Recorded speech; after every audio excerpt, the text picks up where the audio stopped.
సాధించిన సందర్భంగా ఉమ్మడి నెల్లూరు జిల్లా వెంకటగిరిలో బీజేపీ నాయకులు సంబరాలు చేసుకున్నారు. బీజేపీ కన్వీనర్ ఎస్ఎస్ నాయుడు ఆధ్వర్యంలో ఈ సంబరాలు జరిగాయి. స్వీట్లు పంచి బాణసంచాలు కాల్చి సంబరాలు జరుపుకున్నారు.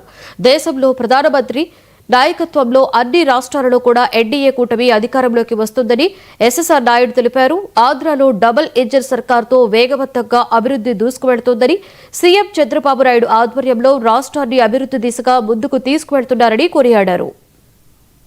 ఈ రోజు మన భారతదేశంలో బీహార్ రాష్ట్రంలో ఎన్నికలు ఫలితాలు రావడం జరిగింది. అందరికీ తెలిసినటువంటి విషయం. దాంతో ఎన్డీఏ కూటమి ఘన విజయం సాధించినటువంటి విషయం అందరికీ తెలుసు. ఈరోజు 243 సీట్లకు గాను 204 సీట్లు గెలుచుకొని ఈరోజు భారతీయ జనతా పార్టీ కూటమి ఎన్డీఏ కూటమి ఏదైతే ఉందో ఈరోజు ఘన విజయం సాధించారు. దానికి కారణం మన పేద బడుగు బలహీన వర్గాల జ్యోతి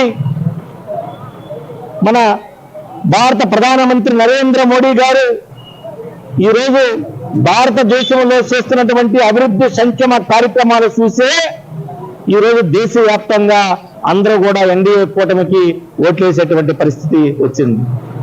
గతంలో మనం చూసాం.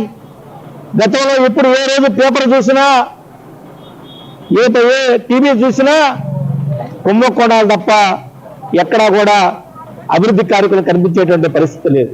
నరేంద్ర మోడీ గారు ప్రధానమంత్రి అయినప్పటి నుంచి ఏదైతే అభివృద్ధి సంక్షేమ కార్యక్రమాలు చేస్తూ దేశాన్ని అభివృద్ధి పదంలో తీసుకెళ్లారో అది తెలుసుకున్నటువంటి ప్రజలు ఎవరు ఏ మభ్య పెట్టినా వినకుండా ఈరోజు ఎన్డీఏ కూటమిని